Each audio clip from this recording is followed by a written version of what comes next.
Hello, and welcome back to Chapter 3 of Through the Broken Gate. Why is he out in the open? He should be in the burrow where it is safe. Where is his boys? Oh, wait. They are grown now. They don't stay close like they used to. That is fine. All rats must leave their dams eventually. And though his boys are not rats, they are so very big now, aren't they? But this nest is not defensible. There are no walls to hide behind, no straw to burrow under for warmth, no soothing scent of running sewer water to hide his own scent. He has to hide his scent. Even if he is bigger than he'd ever been, there is a reason that even the best of cats fear a pack of rats. He hears them sometimes, squeaking as they make their way past his nest. But after they drove him off for not being like them, he'd fought back. He showed them why it was unwise for them to come near him or his boys. Where were his boys? He can't smell them, can't see them, can't hear their little snores and clacking shells as they shuffle positions. They often did that, especially in winter, as the cold forced hibernation upon them. He'd been so very afraid they'd died that first winter, when they burrowed deeper than even he did, and grew so very still. Were they gone? Did he hurt them in his confusion? He tried not to. He loved his boys. Didn't know what he'd do without them. He would find them. That's what he would do. Slowly, he makes his way out of the bed he'd been lying in, taking cautious, measured steps to muffle his cadence upon the floor. A quick search tells him there's only one exit, a door. He knows that must be a trap. Whoever has taken his boys may be waiting behind the door. He is surprised to find his leg doesn't ache as he walks on it, but he is still older, much less of a threat than he ever was. Still, he is a master of stealth. The window is out. A cautious test with his claws tells him the glass is bulletproof, so all that's left is the door, unless a sniff tells him air is flowing from a vent in the room. A vent means access to small spaces, and he knows from his son's tales that bad guys rarely check small spaces. A quick pull and the vent cover comes off. Inside, the vents are spacious, almost big enough for him to walk upright. He chooses to drop to all fours. He's faster like this. He had to find... What did he have to find? Right, the babies. He can't leave them for long. They might be much bigger than they had been when he'd picked them out of that strange glowing goo. But they are still so little, so vulnerable, and the other rats might see them as easy prey, even if they are anything but. He needs something to get back to the babies. What is it that he needs? Right, chalk. The babies aren't here, are they? No, he'd fallen through a portal. His babies would be worried about him. They shouldn't be. He has lived a good life, an honorable life. He'd kept them safe. Kept other pups safe, too, hadn't he? He shakes his head. It's so hard to concentrate. Chalk. Right, he needs chalk. His ears twitch. A classroom is somewhere beneath him based on the young-sounding voices. Classrooms mean chalk. To his right is a very comfortable nest of sorts.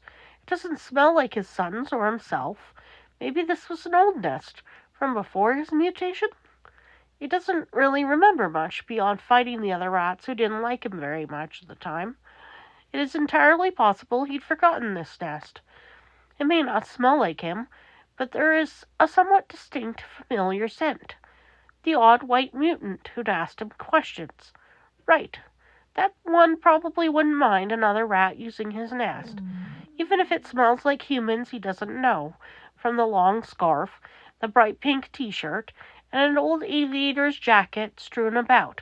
Still, it's safe, he thinks. Waiting for the child voices to fade takes patience, but it also gives him time to find an odd little peephole where he can directly observe the pups beneath. One looks up right at him. She gives a surprised-sounding "Carol?" but doesn't point him out. Eventually, a bell rings at the pup's sleeve. He waits a few moments and then drops down. There on the board is what he's been looking for, the chalk. But this classroom is too small to write the symbols. He could return to the vents, but he can't hear anyone nearby. It is safe to keep going. He needs to find somewhere large enough. A quick glance tells him empty halls are that way, and more empty halls are this way. Another sniff tells him fresh air is this way. He follows his nose. He can hear something, a quiet communication, something about, "Keep the children in class. Don't scare him." But he ignores it. Chalk scrapes against the wall as he draws the Nexus symbols, each stroke precise despite the trembling of his paws. He chants.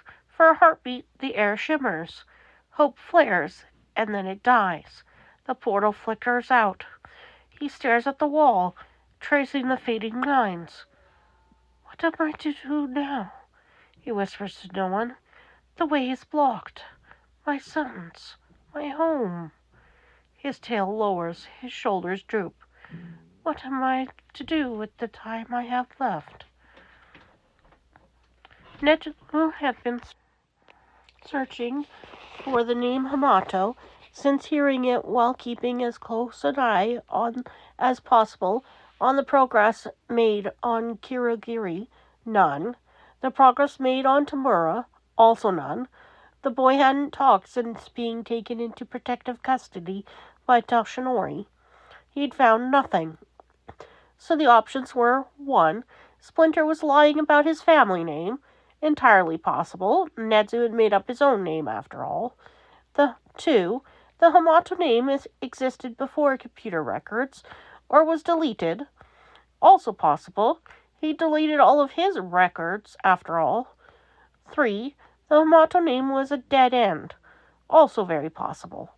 So many puzzles to solve, and so little time to solve them in. It truly was frustrating. He never had so much difficulty with a puzzle. Never mind 3 of them. Well, at least Splinter was safe in the infirmary, and soon, once Nezu made arrangements, he could bring the elderly rat home to his nest, the one he kept secret from everyone else, and hopefully give Splinter the kind of home he himself would have wanted in the beginning. A safe space for the elderly rat to rest before what Nezu thinks might be his final years. It makes a part of himself that feels emotions so very mad and so very sad that he has only just found Splinter, and that if he had found him sooner, Splinter might have had a few more years in him. Chio could scold him later for putting both a tracking device on Splinter's yukata and setting up a video surveillance in the infirmary to ensure that Splinter didn't just decide to vanish back to wherever he'd been. It turned out to be a good choice, as an alert went off as he watched the video feed. Splinter was awake again and quietly inspecting the room. It was utterly fascinating to watch one so like himself, but moving like Aizawa, going about, looking at the door, testing the window with very sharp-looking claws, but probably not sharp enough to pierce bulletproof glass. And then Nezu saw Splinter take the grate off of the ventilation system.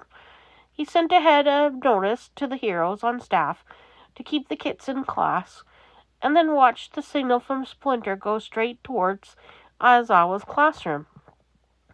Whatever could he be after there, he wondered. He flushed as he turned on the classroom camera, angled it up to see into the vent, and watched Splinter sniffing the nest Nezu had left up there. It was something Nezu was not proud of, but he kept items from his people in nests set up around UA in places where he felt safe.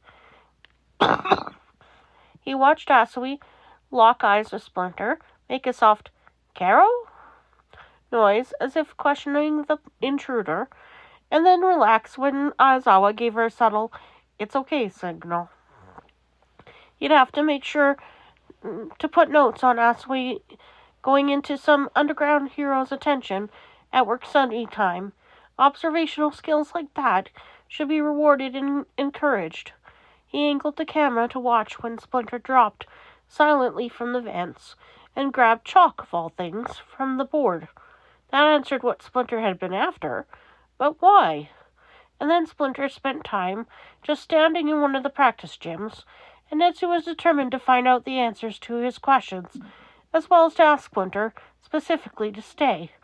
When he arrived, there were strange symbols in chalk on the wall, and the elderly rat was crying as he stared at them. What am I to do now? Netsu's ears picked up. The way is blocked. My sons. My home. Such grief.